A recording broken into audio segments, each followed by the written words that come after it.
মক্কার এক রাস্তা দিয়ে প্রতিদিনই নবীজি কাবায় যেতেন। সেই রাস্তার পাশে একটি দুষ্টু বুড়ির বসবাস ছিল। ওই বুড়ি প্রতিনিয়তই নবীজিকে কষ্ট দেওয়ার চেষ্টা করত। কখনো নবীজির শরীরে আবর্জনা ছুঁড়ে মারত, কখনো বা নবীজির শরীরে পানি ছুঁড়ে মারত। বুড়ির শরীর প্রচণ্ড দুর্বল ছিল, সে ভালো করে হাঁটতেও পারত না, লাঠিতে ভর দিয়ে হাঁটত। কিন্তু তারপরও বুড়ি নবীজিকে কষ্ট দিয়ে যেত, কেননা নবীজির জন্য বুড়ির হৃদয় ছিল হিংসায় ভরা। নবীজিকে সেই পথ দিয়ে যেতে দেখলে বুড়ির শরীর যেন হিংসায় জ্বলে উঠত। সে সবসময় নতুন নতুন ফন্দি ফিকির করত নবীজিকে কষ্ট দেওয়ার জন্য। একদিন ওই বুড়ি নবীজিকে কষ্ট দেওয়ার জন্য নতুন একটি ফন্দি বের করল।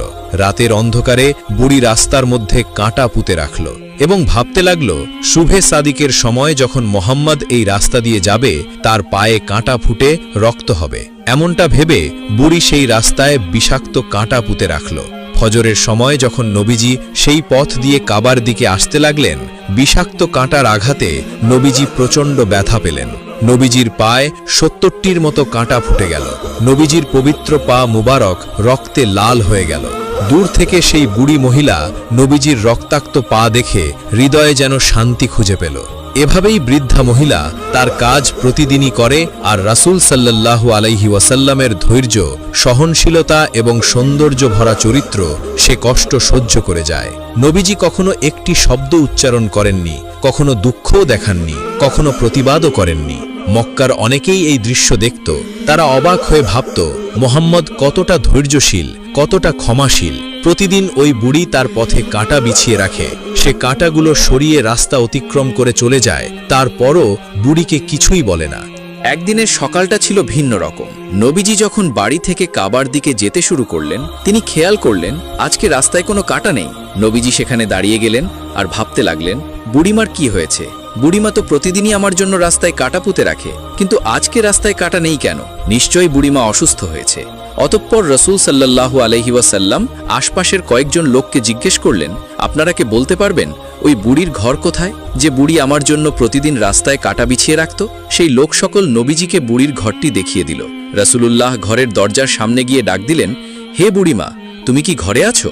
ঘরের ভিতর থেকে প্রচণ্ড জীর্ণ শীর্ণ এবং অসুস্থ গলায় উত্তর আসলো, হ্যাঁ, আমি ঘরেই আছি। কে তুমি? ঘরের ভিতরে আসো।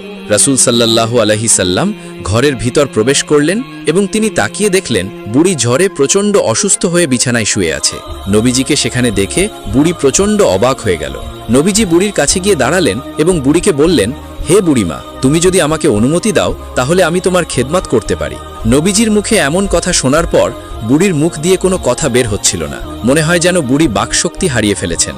বুড়ির চোখ দিয়ে অঝোর ধারায় অশ্রু পড়তে শুরু করল। অতঃপর নবীজি সাল্লাল্লাহু আলাইহি ওয়াসাল্লাম নিজের হাতে বুড়ির খেদমত শুরু করলেন।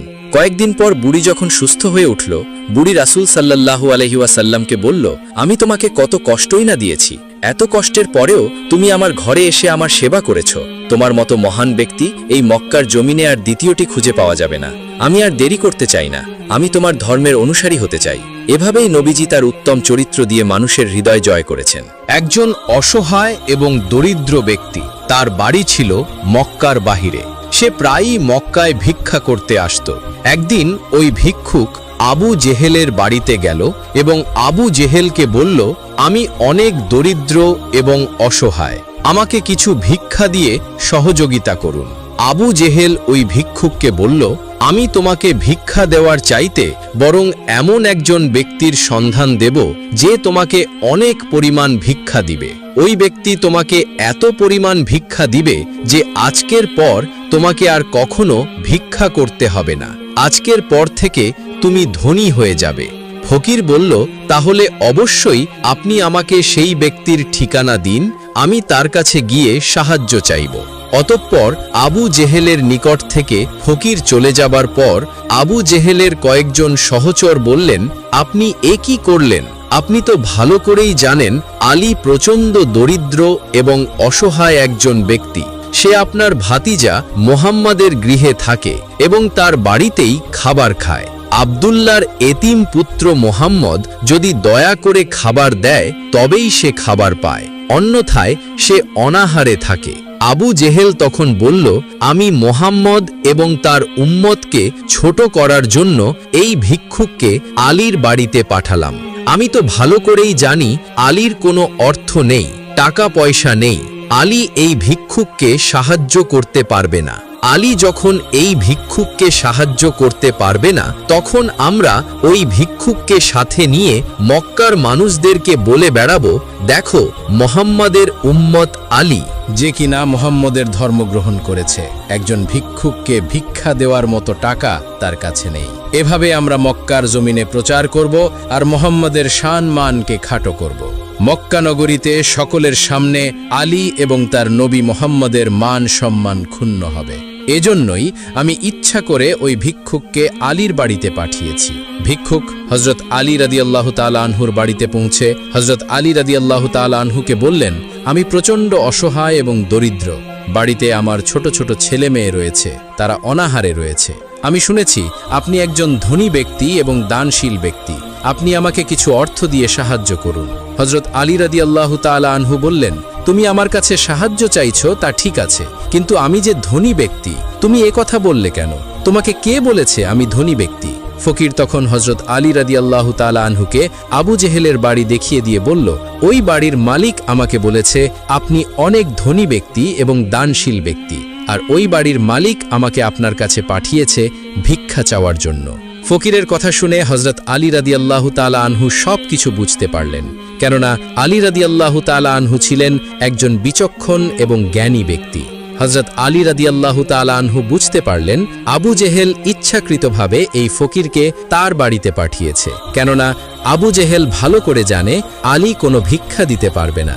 হযরত আলী রাদিয়াল্লাহু তাআলা আনহু ভালো করে বুঝতে পারলেন, আমি যদি এই ফকিরকে ভিক্ষা দিতে না পারি, তাহলে এই বিষয়টি নিয়ে আবু জেহেল এবং তার সহচররা মক্কার মানুষদেরকে বলে বেড়াবে, আমার নবীর শান ও মানকে খাটো করবে, আমার নবীর মর্যাদাকে ক্ষুণ্ণ করার চেষ্টা করবে। অতঃপর হযরত আলী রাদিয়াল্লাহু তাআলা আনহু ভিক্ষুককে বললেন, আমি তোমাকে অবশ্যই ভিক্ষা দেব। এই বলে হযরত আলী রাদিয়াল্লাহু তাআলা আনহু এক মুষ্টি বালি হাতে নিলেন। ওই এক মুষ্টি বালি ভিক্ষুকের চাদরে দিলেন আর বললেন, তুমি শক্ত করে ধরে থাকো। তোমাকে যে ব্যক্তি ভিক্ষা নেওয়ার জন্য আমার বাড়িতে পাঠিয়েছে, তুমি সেই ব্যক্তির বাড়িতে যাবে এবং তাকে গিয়ে দেখাবে আমি তোমাকে কি ভিক্ষা দিয়েছি। তবে সাবধান, রাস্তায় তুমি কখনো তোমার চাদর খুলে দেখবে না। ভিক্ষুক চাদরটি শক্ত করে ধরে হযরত আলী রাদিয়াল্লাহু তাআলা আনহুর কাছ থেকে বিদায় নিয়ে আবু জেহেলের বাড়ির দিকে যাচ্ছিলেন। ভিক্ষুক খেয়াল করছিলেন, সে যখন আবু জেহেলের বাড়ির দিকে যাচ্ছিলেন, তার টোপলাটি আস্তে আস্তে বড় হচ্ছিল। ভিক্ষুক যখন আবু জেহেলের বাড়িতে পৌঁছালো, আবু জেহেল ভিক্ষুককে দেখা মাত্র বলল, কি আলী তোমাকে কি ভিক্ষা দিয়েছে দেখি। ভিক্ষুক বলল, হ্যাঁ, সে আমাকে অবশ্যই ভিক্ষা দিয়েছে এবং সেগুলো আমি আমার চাদরের ভিতরে এই টোপলার মধ্যে রেখেছি। আবু জেহেল তখন ওই ভিক্ষুককে বলল, সে তোমাকে ভিক্ষা দিয়েছে? আলী কি করে তোমাকে ভিক্ষা দিতে পারে? সে তো একজন অসহায় ব্যক্তি। আলী তো নিজেই খেতে পায় না। সে আব্দুল্লাহর এতিম পুত্র মোহাম্মদের বাড়িতে থাকে। মোহাম্মদ দয়া করে তাকে খাবার দিলে সে খেতে পায়, না দিলে সে অনাহারে থাকে। সে কি করে তোমাকে ভিক্ষা দিবে? ফকির তখন বলল, ওই ব্যক্তি আমাকে ভিক্ষা দিয়েছে এবং ভিক্ষা দেওয়ার পর বলেছে আমি যেন রাস্তায় এই টোপলাটি খুলে না দেখি, আপনার কাছে এসে তারপর যেন খুলে দেখি। এরপর ওই ভিক্ষুক চাদরের নিচ থেকে টোপলাটি বের করে টোপলার মুখ খুললেন। টোপলার মুখ খোলার পর ভিক্ষুক এবং আবু জেহেল এক অলৌকিক দৃশ্য দেখল। আবু জেহেল দেখল ফকিরের টোপলার মধ্যে হীরা জহরত। ফকির তার নিজ টোপলায় হীরা জহরত দেখে অনেক আনন্দিত হল। আবু জেহেল বলল, আমি আমার জীবনে কখনো এত দামি হীরা জহরত দেখিনি।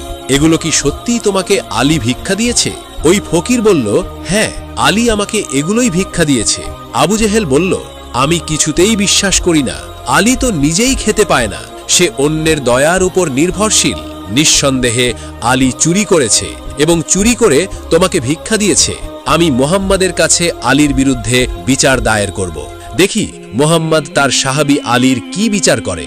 এই বলে আবু জেহেল ফকিরের হাত ধরে ফকিরকে নিয়ে গেলেন রাসূল সাল্লাল্লাহু আলাইহি ওয়াসাল্লামের কাছে এবং সেখানে গিয়ে আবু জেহেল চিৎকার করে বললেন, হে মুহাম্মদ, তোমার আলী চুরি করেছে। তোমার আলী মুনি মুক্তা চুরি করে এই ফকিরকে সেগুলো ভিক্ষা দিয়েছে। রাসূল সাল্লাল্লাহু আলাইহি ওয়াসাল্লাম বললেন, আমার আলী যে চুরি করেছে এর প্রমাণ কি?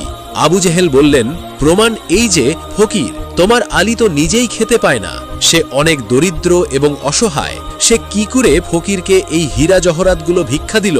নিঃসন্দেহে সে চুরি করেছে। আবু জেহেলের এমন কথা শোনার পর রাসূল সাল্লাল্লাহু আলাইহি ওয়াসাল্লাম আলীকে খবর দিয়ে পাঠালেন। সঙ্গে সঙ্গে হযরত আলী রাদিয়াল্লাহু তাআলা আনহু নবীজির সামনে এসে উপস্থিত হলেন। নবীজি সাল্লাল্লাহু আলাইহি ওয়াসাল্লাম আলীকে উদ্দেশ্য করে বললেন, হে আলী, আবু জেহেলের অভিযোগ তুমি নাকি এই হীরা জহরাতগুলো চুরি করে ভিক্ষুককে ভিক্ষা দিয়েছ। হে আলী, সত্যি করে বলো, তুমি এই হীরা জহরাতগুলো কোথায় পেয়েছ? হযরত আলী রাদিয়াল্লাহু তাআলা আনহু বললেন, ইয়া রাসূলুল্লাহ, এই ভিক্ষুক আবু জেহেলের বাড়িতে গিয়েছিল ভিক্ষা চাওয়ার জন্য, কিন্তু আবু জেহেল আমার কাছে এই ভিক্ষুককে ইচ্ছাকৃতভাবে এজন্য পাঠিয়েছে যাতে করে আমি ভিক্ষুককে কিছু ভিক্ষা দিতে না পারি। সে বিষয়টিকে নিয়ে আবু জেহেল মক্কার জমিনে গুজব রটিয়ে দেবে এবং সকলকে বলবে, দেখো, মোহাম্মদের উম্মত একজন ফকিরকেও ভিক্ষা দিতে পারে না, তোমরা কেউ মোহাম্মদের ধর্ম গ্রহণ করবে না। যারাই মোহাম্মদের ধর্ম গ্রহণ করবে তাদের অবস্থা হবে আলীর মতো।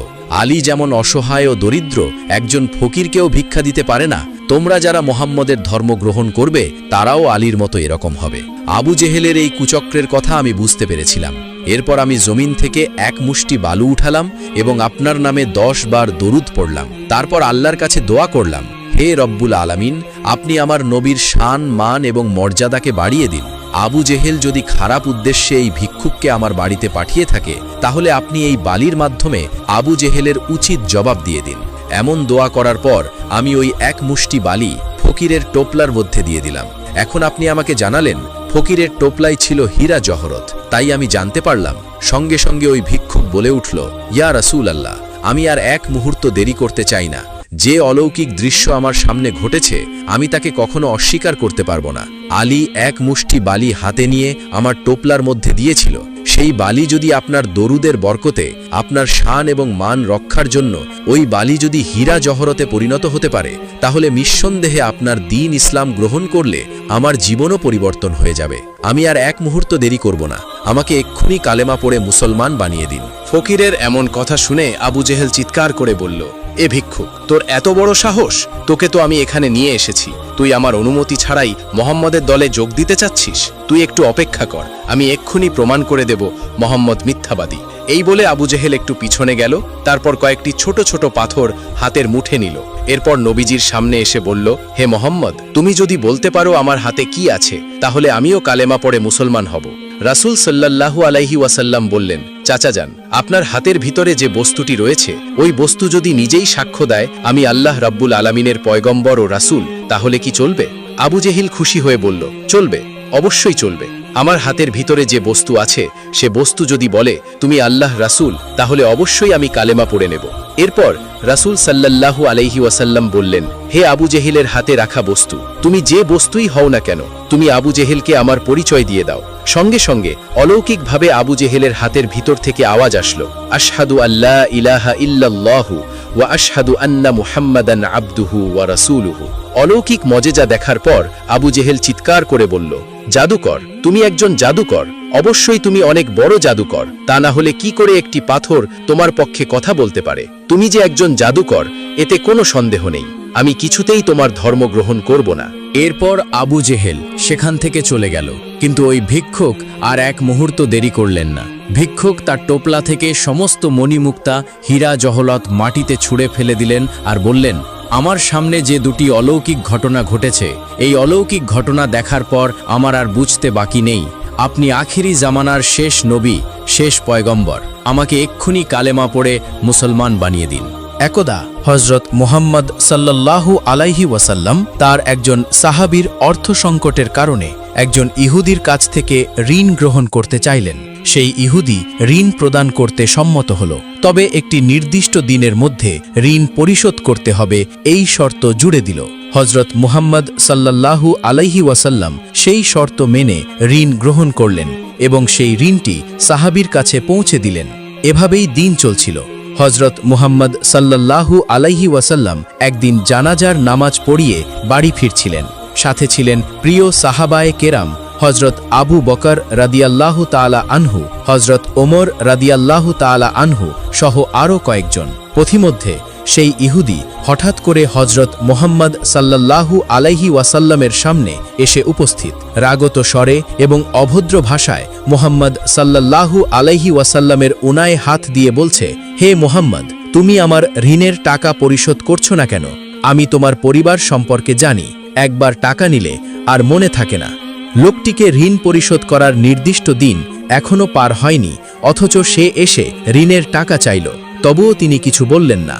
আমরা সকলেই জানি মোহাম্মদ সাল্লাল্লাহু আলাইহি ওয়াসাল্লাম ছিলেন মদিনা রাষ্ট্রের প্রধান। তিনি চাইলেই ওই ইহুদিকে যে কোনো কঠিন শাস্তি দিতে পারতেন, কিন্তু তিনি কিছুই করলেন না। ধীরস্থিরভাবে নিজেকে নীরব রাখলেন। এদিকে সকলেই অবাক হয়ে গেল মদিনা রাষ্ট্রের প্রধানের সাথে আমাদের সকলের প্রিয় নবী হজরত মোহাম্মদ সাল্লাল্লাহু আলাইহি ওয়াসাল্লামের সাথে এরকম দুর্ব্যবহার কোনোভাবে মেনে নেওয়া যায় না। আমরা এও জানি হজরত ওমর রাদিয়াল্লাহু তাআলা আনহু ছিলেন একজন সাহসী যোদ্ধা। তিনি রীতিমতো রেগে গেলেন এবং নবী করিম সাল্লাল্লাহু আলাইহি ওয়াসাল্লামের কাছে এসে বললেন, হে রাসূল সাল্লাল্লাহু আলাইহি ওয়াসাল্লাম, আমাকে অনুমতি দিন, এই ইহুদির গর্দান আমি দেহ থেকে আলাদা করে দিব।